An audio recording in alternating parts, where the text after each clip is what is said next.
చేత ఎలా కడుగుతావు? నీకుగా సిద్ధపడాలి. సిద్ధపడుట నేర్చుకోవాలి. సిద్ధపడుట నేర్చుకోకపోతే నీ పాపం పోకపోతే అగ్ని ఆరదు, ఏముండదు, పురుగు చావదు. అగ్ని ఆరదు, పురుగు మామూలుగా ఒక చిన్న నిప్పు ఏం చేస్తుంది?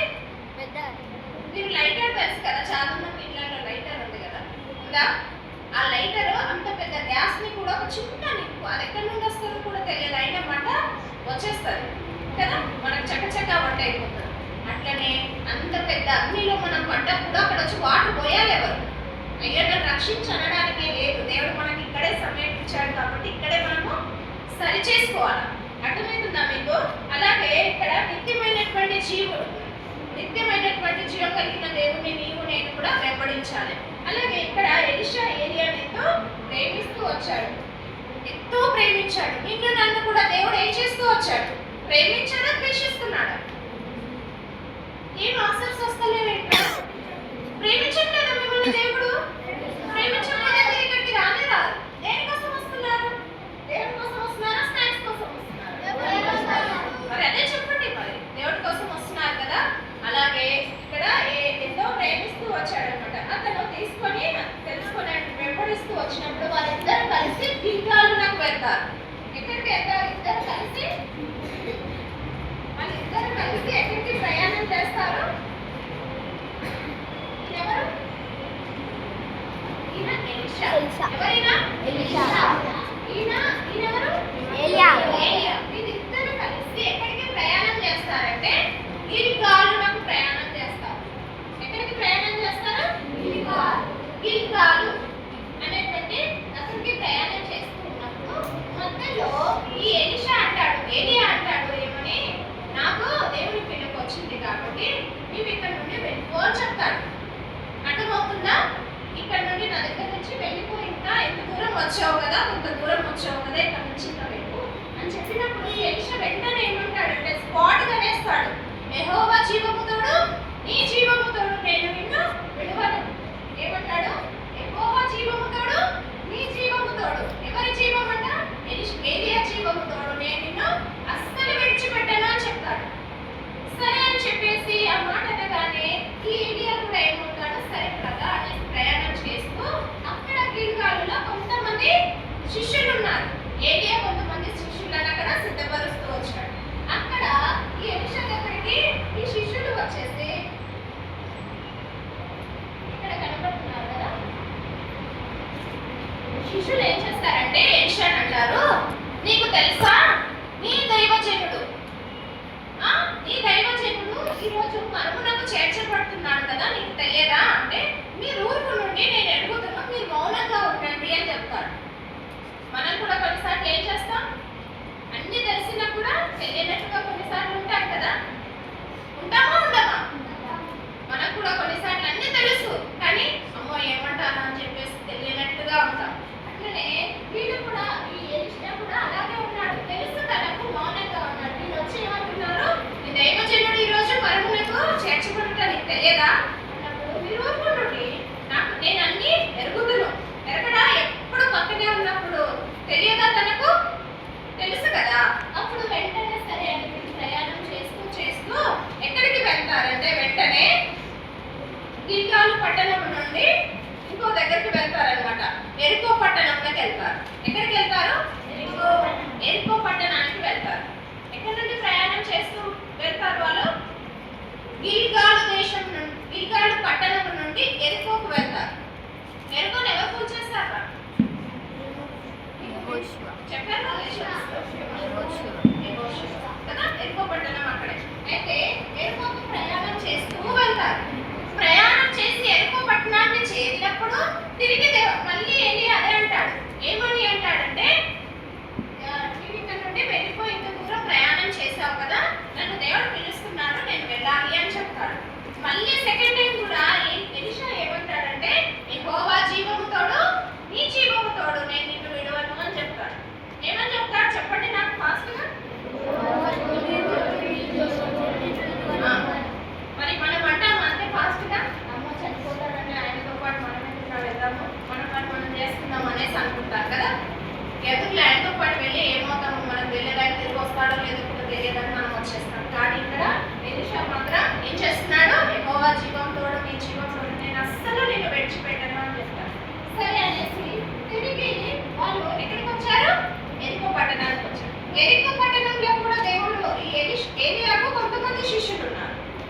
గిలిగాలులో శిష్యులు ఉన్నారు, ఎరికో పట్టణంలో కూడా శిష్యులు ఉన్నారు. అయితే వాళ్ళు మళ్ళీ అంటారు ఎలీషా దగ్గరకు వచ్చి, ఈ రోజు నీ దైవజనుడు మరణం అవుతాడు, నీ వెరగవా, అహరణం అవుతాడు, నీ వెరగవా అంటే, మీరు ఊరుకునుడి, నేను ఎరుగుదును అని చెప్తాడు. వెంటనే మళ్ళీ చెప్తాడు, మీరు ఊరుకునుడి. ఎందుకు ఆయన మళ్ళీ ఏలిగా వెళ్ళొద్దు, నా దగ్గర నుండి వెళ్ళండి వెళ్ళండి అంటున్నాడు అంటే, ఆయనకు మనతో పాటు సహవాసం చేసిన వాళ్ళు ఎలాంటి వారో తెలియకుండా ఉంటుందా? తెలుస్తుంది కదా. కానీ ఇక్కడ ఈ యొక్క ఏలి యొక్క స్వభావం ఏంటి అంటే, నా దగ్గర ఉన్నటువంటి ఆత్మ తనకి ఇవ్వాలని ఏలియాకు లేదు. కానీ దేవుని చిత్తం ఏమై ఉంది అంటే, అది ఎలీషా పొందుట అర్హుడై ఉన్నాడు. అర్థమవుతుందా? ఎలీషాలో దేవుని ఆత్మ నింపబడుతూ వచ్చాడు కాబట్టి అతన్ని విడవకుండా వెంబడిస్తూ వచ్చాడు. నీవు నేను కూడా దేవుని ఆత్మ చేత నింపబడాలి. నీవు నేను కూడా దేవుని చేత నింపబడాలి. మనల్ని వెళ్ళండి అంటే చిన్నపిల్లలు కాదు కదా. చిన్నపిల్లలు ఇక్కడ నుండి వెళ్ళని చాక్లెట్ ఇస్తాము అంటే తప్పించుకొని మమ్మీ వాళ్ళు వెళ్ళిపోతారు స్కూల్కి వెళ్ళారు. కానీ ఎంత పెద్ద మనిషిని కూడా ఇక్కడ నుండి వెళ్ళు అంటే అతనికి తెలియదా? తెలిసి లోపడతాడా? ఎంత పెద్ద మనిషిని ఈజీగా వెళ్ళు వెళ్ళు అంటే వెళ్ళలేకపోతున్నాడు. ఎందుకు వెళ్ళలేకపోతున్నాడు అంటే, ఇతని దగ్గర ఏదో చూడండి పట్టుదల కలిగిన వాడిగా ఉన్నాడు. ఎవరు పట్టుదల కలిగినాడు? బిడ్డల మధ్యలో ఉన్న బాయ్స్. శామ్యూయల్ ముందు, శామ్యూయల్ వెనక. శామ్యూయల్ కోసం ఇక్కడ ఏం చేస్తున్నారు? ఎవరు వింటలేరు? ఎలీషా వింటలేడు ఈయన చెప్పిన మాటలు. అతను పట్టుదల ఒక్కటే కలిగాడు, నేను ఏదైనానో చెయ్యాలి. ఎలీషా దగ్గర ఎలా మరణం అవుతాడో నేను చూడాలి. పట్టుదల కలిగి ఉన్నాడు. వీళ్ళు చెప్పారు ఇక్కడ, వీళ్ళు ఇంతమంది చెప్తున్నప్పుడు అతను మాత్రం ఒకే పట్టుదల కలిగి ఉన్నాడు. మీరు నేను కూడా ఒకే గురి కలిగి ఉండాలి. ఎంతమంది మన పక్కన వచ్చినా, ఎంతమంది ఏం చేసినా మన గురి ఏం చేయకూడదు? తప్పకూడదు. మన గురి మనం ఎంత నిమిత్తం వచ్చామో అది ఇక్కడ జరిగించాలంతే. అయితే ఇక్కడ కూడా ఎరికో పట్టణంలో వాళ్ళు అనగానే తిరిగి ప్రయాణమై వెళ్తున్నారు. మెల్లగా ఏం చేస్తున్నారు? ప్రయాణమై వెళ్తా ఉన్నారు.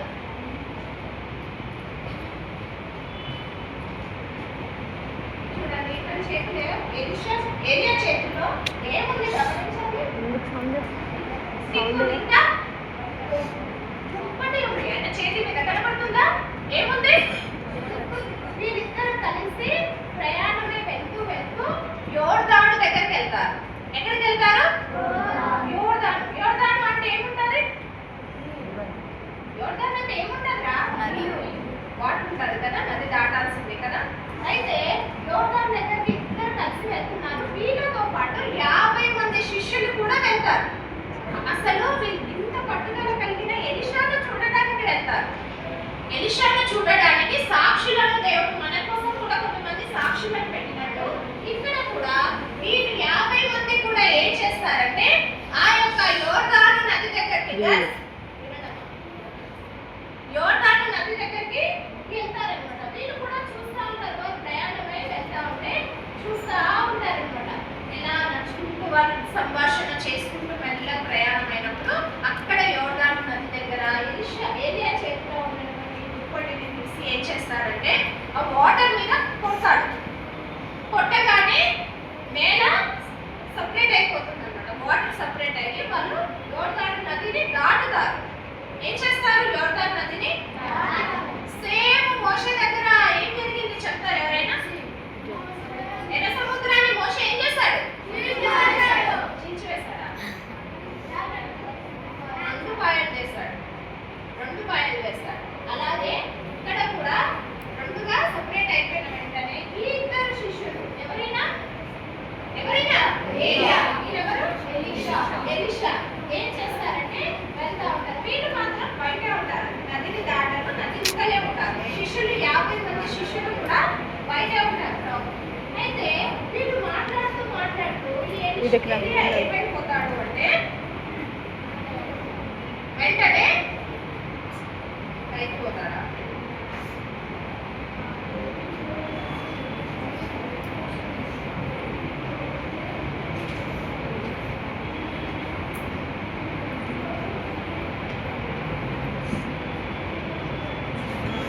చూడండి,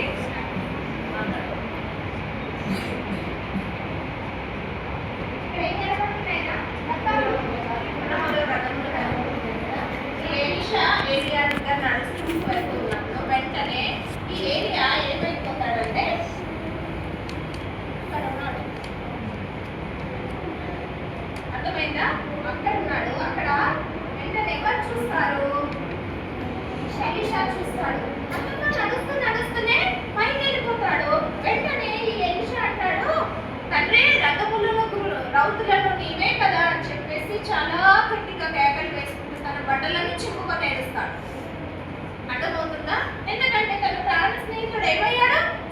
పైకి వెళ్తున్నాడు. ఈ వెళ్ళిపోయే సంభాషణలో ఈ యోర్దాను నది దాటినప్పుడు ఏలియా ఒకటి అడుగుతాడు, నీవు నా నుంచి ఏం కోరుకోవాలనుకుంటున్నావు అనేసి అడుగుతాడు. నేను నీకు ఏమి ఇవ్వాలి అనేసి అడుగుతాడు. అడిగినప్పుడు వెంటనే సెకండ్ కూడా ఆలోచించకుండా నీలో నుండి 2 పాళ్ళ ఆత్మను నాకు కావాలి అని చెప్తాడు. సెకండ్ కూడా మనమైతే మన పేరెంట్స్ లేకపోతే ఇంకెవరైనా మనకంటే పెద్దవాళ్ళు వచ్చినప్పుడు ఏం కావాలని అడగని అంటే మనం ఏం అడుగుతాం? కొన్నిసార్లు బట్టలు అడుగుతాం, లేకపోతే ఇంకా డిఫరెంట్ వస్తువులు అడుగుతాం. కానీ ఎవరైనా నీవు నన్ను ఆశీర్వదించు, అదే నాకు కావాలి అనేసి అంటామా? అనము కదా. కానీ ఇక్కడ మాత్రము ఈ ఏలియా అడుగుతాడు, ఏలియా అడుగుతాడు ఏమని, నీకు ఏం కావాలో కోరుకో నేను నీకు ఇస్తాను అనగానే వెంటనే అంటాడు, స్పాట్గా ఆలోచన సెకండ్ కూడా చేయకుండా నీ యొక్క ఆత్మలో 2 పాళ్ళ ఆత్మను నాకు దయచేయము అని చెప్తాడు.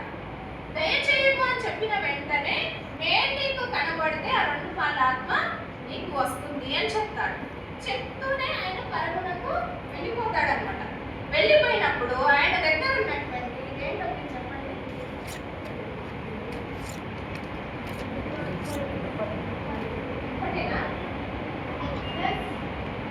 కదా. ఆయన దగ్గర ఏరియా దగ్గర ఏముంది? దుప్పటి కదా. ఆయన వెళ్ళిపోయినప్పుడు ఆయన చేతిలో దుప్పటి ఉంది. అక్కడ ఏరియా చేతిలో ఆయన పరమునకు మరణము చూడకుండా మరణించాడు ఏలియా. ఆయనకు మరణం తెలియకుండానే దేవునితో నడుస్తూ అలా వెళ్ళిపోయాడు అంతే. ఆయనకు మరణమే తెలియదు. అలాంటిది ఆ దుప్పటి కింద పడ్డారు. అప్పుడు ఎలీషా ఏం చేస్తాడంటే ఏడుస్తాడు కదా. మనకు కూడా పక్కన వెళ్ళిపోతేనే బాధ అనిపిస్తుంది. అలాంటి ప్రాణ స్నేహితుడు ఇంకా ఒంటరి అయిపోయాడు. వెంటనే అయిపోతాడు, చాలా ఏడుస్తూ ఈ దుప్పటిని ఏం చేస్తాడంటే చేతుల్లో పట్టుకొని ఆయన ఏం చేస్తాడు,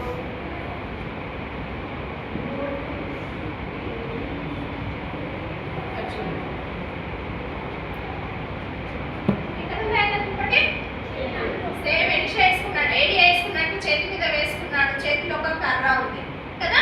ఈ దుప్పటిని పట్టుకొని ఏం చేస్తాడంటే దుఃఖంతో తిరిగి రావాలి కదా. యోర్దాను నది దాటాలి కదా.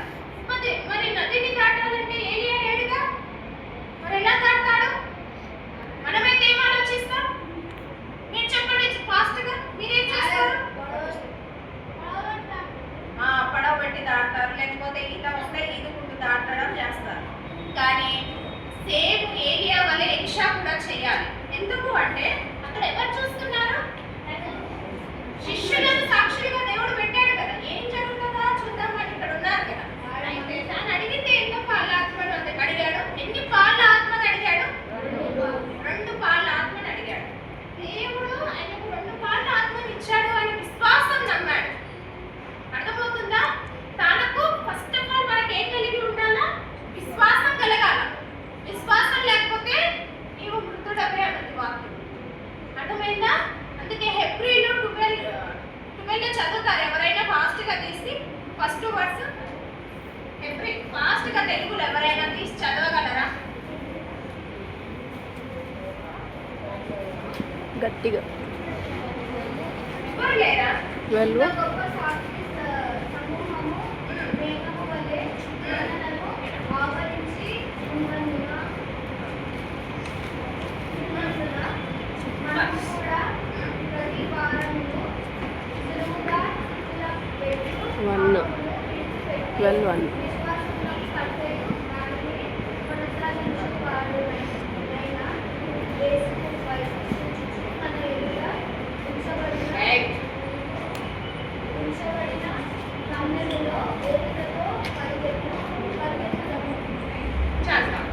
ఇక్కడ ఏమని చెప్తున్నాడు?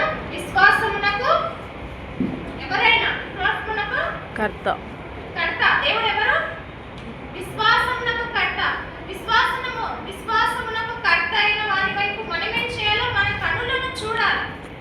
అంతేనా కాదా? ఇక్కడ ఆ విశ్వాసమునకు కర్త అయినటువంటి వైపు ఎవరు చూస్తున్నారు?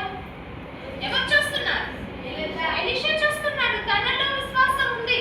విశ్వాసం దేవుడు ఇచ్చాడు.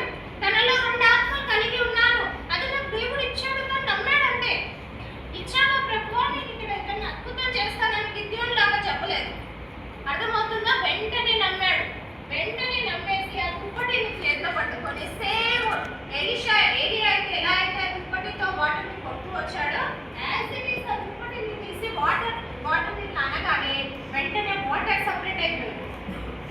దేవుడు ఎవరికి తోడుగా ఉన్నాడు?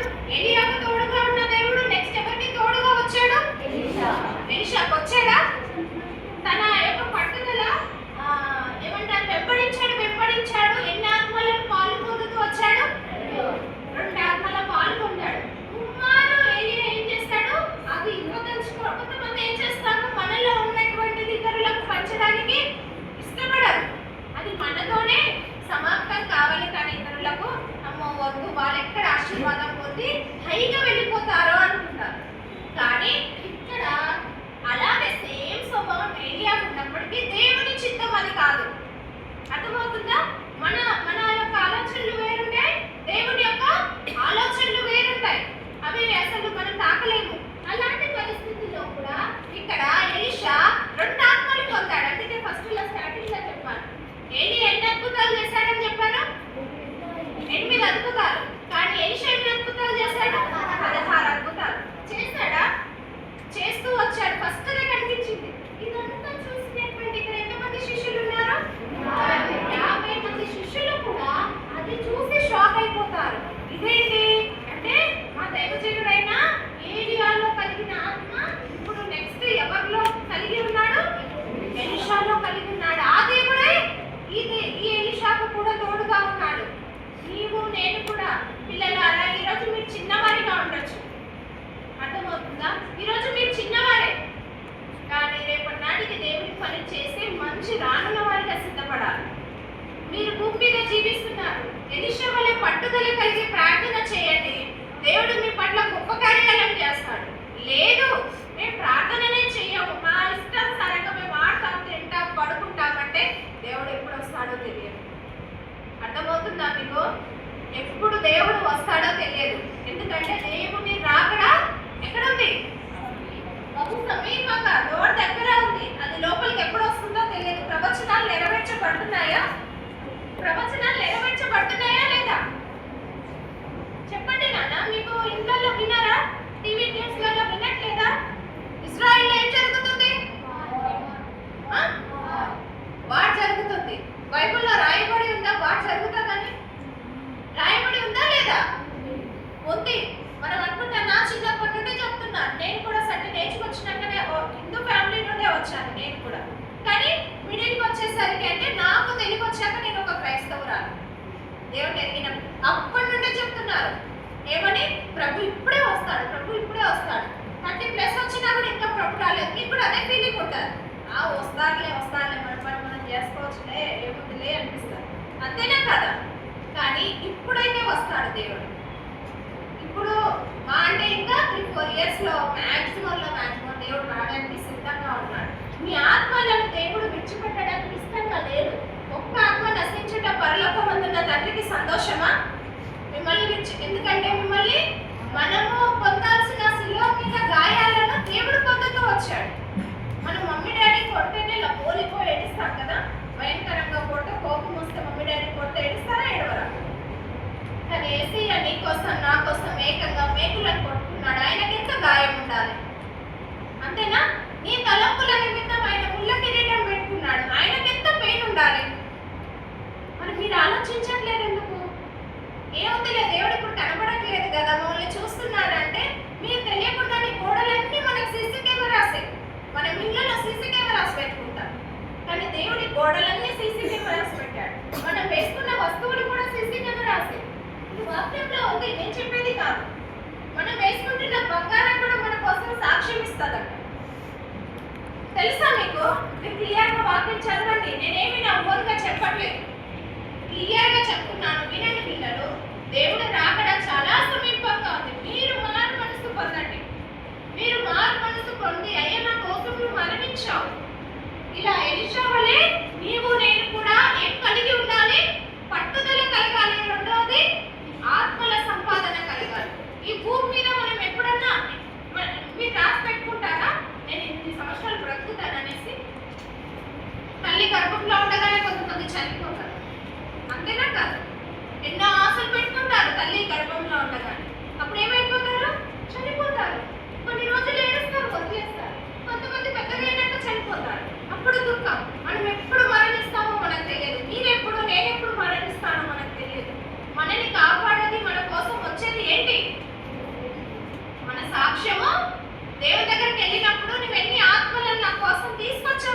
ఇంపార్టెంట్. అర్థమైందా? ఇలాగే దేవుడు న్యాయపీఠం మీద కూర్చొని అయ్యో ఏమన్నా మీ పేర్లలో ఎవరితో ఒకటి, ఇప్పుడు నాకైతే పెద్దగా ఎవరి పేర్లు తెలియదు, నాకు తెలిసి శామ్యుయల్ పేరు జేమ్స్ పేరు మాత్రమే.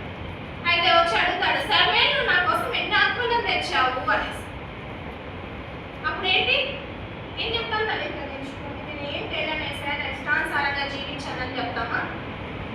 మనం తల ఎత్తుకొని నీ ఆత్మలను తెచ్చాను ప్రభు అని చెప్పాలి.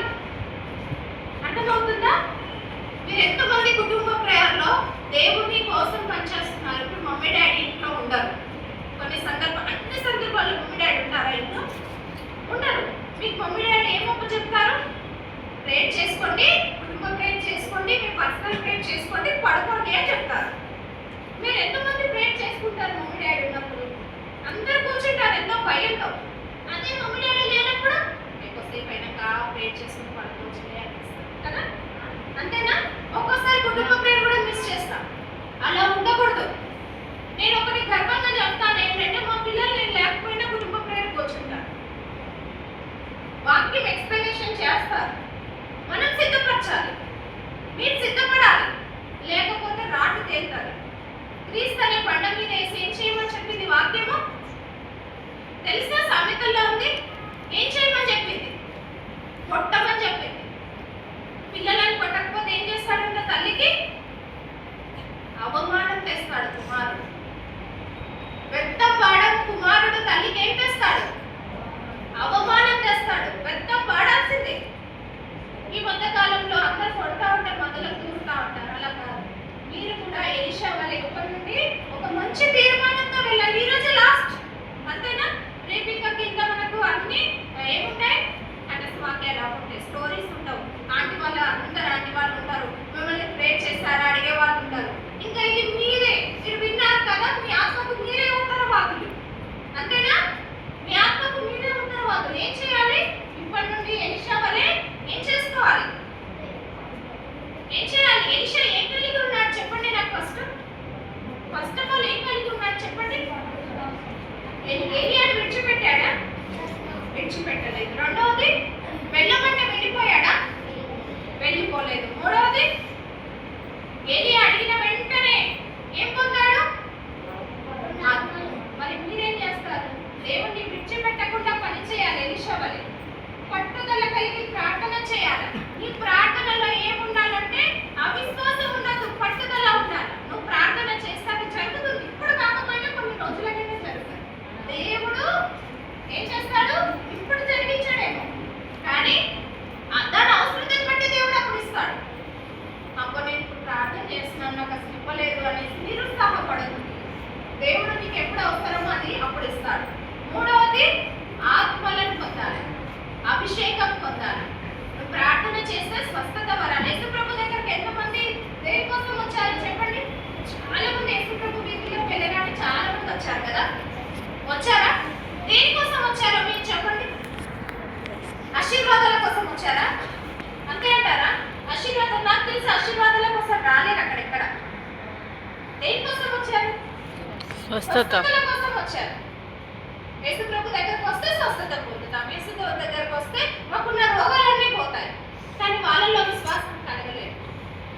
అర్థమవుతుంది? ఎంతమంది గుంపులు గుంపులుగా వచ్చినా మిగిలింది ఎంతమంది చివరికి? ఇంతమంది ఉన్నారు, ఇంతమందిలో ఒక్కటైనా దేవుడు లేపడా? అంతేనా? ఎంతమంది గుంపులుగా ఉన్నారు, ఎంతమంది మీరు రక్షణ పొందితే దేవుడికి సంతోషమే. లేదు ఏమంటారు? రాతి హృదయం కలిగి ఉందంటే ఎవరినే చేయలేదు. రాతి హృదయమే కాదు, రాతి మొహం కూడా కలిగి ఉంటుంది. యెర్మయాలో ఉంది, రాతి మొహం కలిగి ఉంటాం అంటే వినపడనటువంటి వారిగా, ఏదో లేక చూసి అలా వెళ్ళిపోయే వారిగా ఉంటాం. అట్లా కూడా కలిగి ఉన్నారంటే వేస్ట్. అర్థమైందా? దేవుడు నీ పట్ల కలిగి ఉన్న ప్రణాళికని ఇప్పటి నుండి మోకరించి అడగండి. ప్రభువా, నన్ను మా తల్లి గర్భంలో నుండి భూమికి వేస్తావు కదా, నేను ఇప్పటి వరకు బ్రతికిస్తున్నావు కదా, నేను ఏం పని చేయాలి? నేను ఎట్టి తీర్మానం కలగాలి? ఎలీషా వలె ఎట్టి తీర్మానంలో ఎలీషా వలె అద్భుతాలు చేయాలి. నాకు వరాన్ని ఇవ్వు. అడుగుతారా ఇప్పటి నుండి? మీరు అడుగుతారా? అడగరా? ఎవరైనా చెప్తలేరు అంటే ఇంట్రెస్ట్ లేదు, అడగాలని లేదు, మా ఇష్టానుసారంగా ఎంజాయ్ చేయాలనుందా? యవనస్తులు టీనేజ్కి వచ్చేస్తారు ఆటోమేటిక్గా. టీనేజ్లో ఏంటి? రొట్టెలిద్దరు రొట్టెలుతాడనే తెలుసు మనకు. రొట్టెల్లకుండా జారి పడకుండా జాగ్రత్త పడడమే నేర్చుకోవాలి. అర్థమైందా? ఇప్పుడు మంచి తీర్మానం కలిగి దేవుని దగ్గర ఏం చేస్తారు? మీరు ప్రార్థన చేసి తీర్మానం తీసుకోవాలి. ఇక్కడ నుండి వెళ్ళిపోతారు కదా, ఇదే లాస్ట్ డే కదా. వెళ్ళిపోయే ముందు దేవుని దగ్గర ముఖ్యంగా ఆడపిల్లలు ఎలా ఉంటారు? నేను ఓపెన్ గా ఉంటాను, నాకు భయమే ఉండదు, నేను సిగ్గు అసలే పడదు, ఎవరో ఏదో నన్ను అంటారు, నా భయం ఉండదు. నాకు అర్థమవుతుందా? చాలా డేర్గా ఉంటాను. ఆడపిల్లలు కూడా ఇష్టానుసారంగా ఉండకండి. మీ డ్రెస్సింగ్స్ విషయంలో మీరు దేవుని భయం కలిగి ఉండండి. ఏమంటారు? ఇష్టానుసారమైన పద్ధతులు పాటించి దేవునికి అవమానం తేకండి. ఉన్నారా ఇప్పటి కాలంలో అంటే? ఉన్నారు. దేవుని ఎరిగిన బిడ్డలు దేవుని కోసమే బ్రతుకుతూ దేవుని కోసమే ఉపవాసాలు, మీ ఏజే కాదు చిన్న ఏజ్లో కూడా ఉపవాసాలు చేసే పిల్లలు ఉన్నారు. మీరు చేస్తున్నారా ఉపవాసాలు దేవుని కోసము? అయ్యో మా కోసం ఏంటి, మా పని ఏంటి అని చెప్పేసి ఉపవాసాలు చేస్తున్నారా? దేవుని దగ్గర ఒక్క రోజైనా పాజిటివ్ నుండి ప్రేయర్ చేస్తున్నారా? చెప్పండి నాన్న. ఏదో ఈస్టర్కో గుడ్ ఫ్రైడేకో అని చెప్పట్లేదు నేను. మీరు పర్సనల్గా మా కోసం ఏంటి అనేది అర్థమైందా? ఈ సమాజంలో ఇప్పుడు ప్రెసెంట్గా దేవుడు సమయం ఇస్తే నేను వాళ్ళని మీకు కళ్ళ ఎదురుగా చూపిస్తాను ఎప్పుడో ఒకసారి. అర్థమైందా? ప్రెసెంట్గా కూడా ఉన్నారు. దేని మీద మోహం వెళ్ళకుండా మనం అన్ని అలంకరించుకొని దేవుడి మందిరానికి రావడం కాదు, కానీ నీ హృదయాన్ని నువ్వు అలంకరించుకోవాలి. వాక్యం చేత అలంకరించుకోవాలి. హృదయాన్ని ఏ చేత అలంకరించుకోవాలి? ఆడపిల్లలు కానీ మో పిల్లలు కానీ దేవుని కోసం మంచిగా ఎలిషా వలె, ఏలియా వలె అబ్బాయిలు, దెబోరా వలె అమ్మాయిలు సిద్ధపడండి. అర్థమైందా? అర్థమవుతుందా? మీరు క్లోజింగ్ లో వింటున్నారు. అతను ఎంత పెద్దవారికి రబ్బీలకు కూడా చెప్తూ వచ్చాడు కదా. ఏం చెప్పాడు? డేర్ రావాలి మనకు. ఏం కావాలి? డేరు. అమ్మో ఏమంటారో అలాంటిది ఉండకూడదు. వాక్యం చదివిన వాళ్ళకి ఎప్పుడు భయం కొట్టదు. డేర్గా మాట్లాడతాం. ఇది చదవలేమంటేనే మనలో భయం వస్తుంది. ఇది చదివితే మనం నిజాయితీగా ఉన్నామంటే మనలో భయం ఎట్టి పరిస్థితుల్లో రాదు. అర్థమైందా? చలో మోకరించండి. ఎంత మటుకు మీరు ఎలిషా వలె, ఏలియా వలె నెక్స్ట్ ఇయర్కి వచ్చే వరకు మీరు ఎంత సిద్ధపడతారో చూద్దాం. ఇప్పుడు దేవుడు సిద్ధపరచుకుంటే ఆ ప్రార్థనలు మీరు మర్చిపోకుండా చేసుకోండి. అర్థమైందా? అందరూ మోకరించండి. అబ్బాయిలు అమ్మాయిలు పైకి మోకరించండి. ఖచ్చితంగా అమ్మాయిలు చున్నీ వేసుకోవాలి. ఖచ్చితంగా అమ్మాయిలు మందిరానికి చున్నీ వేసుకొని రావాలి. స్త్రీ తన కొంగును కప్పుకోవాలి అంతే, లేకపోతే దయ్యం వచ్చి కూర్చుంటారు తల మీద. జాగ్రత్త.